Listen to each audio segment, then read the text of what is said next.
Mi rivolgo alla comunità di Rua, che se avete dei ricordi legati a quella tragica mattinata o comunque nei giorni a seguire, dei ricordi riguardanti Matteo e i suoi vari spostamenti, anche la cosa più minima, anche la cosa più che a un primo momento può sembrare banale, di rivolgersi alle autorità competenti. Chiunque abbia informazioni su Matteo Vendramin, 31 anni, di Conegliano, scomparso il 7 ottobre scorso in zona Rua di Feletto, si faccia avanti. Non è possibile, si dice, che in un paese così piccolo nessuno lo abbia visto.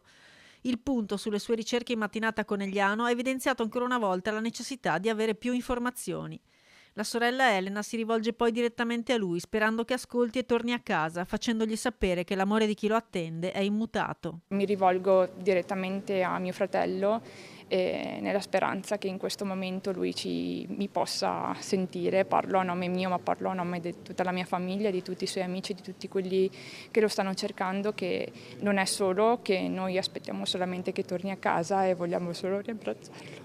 Così anche zia Lucilla, che racconta di come fino ad ora i pochi indizi non abbiano portato a nulla. Si sa per certo che il giovane ha lasciato la sua auto a Rua di Feletto, poi ha gironzolato per 3-4 ore, facendo anche una ricerca su Google Maps intorno alle 9:15, per poi scomparire nel nulla. La frazione ha meno di 1000 abitanti, quindi ci suona, come dire, improbabile che nessuno lo abbia visto. Un territorio boschivo, un laghetto nelle vicinanze, molte le zone per ora perlustrate senza esito. Il nostro timore, la nostra preoccupazione, l'angoscia, lo sgomento è proprio che gli sia successo qualche cosa. Una scomparsa la sua che lascia un vuoto enorme nella famiglia e negli amici che stanno sostenendo con ogni mezzo le ricerche.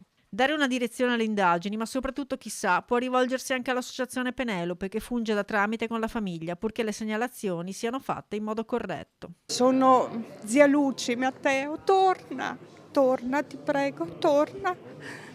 Vogliamo tenerti per mano, qualsiasi sia il motivo per cui, sempre che tu abbia voluto allontanarti, sappi che noi ti aspettiamo e vogliamo tenerti per mano tutti. Hai degli amici meravigliosi, meravigliosi, che non si danno pace.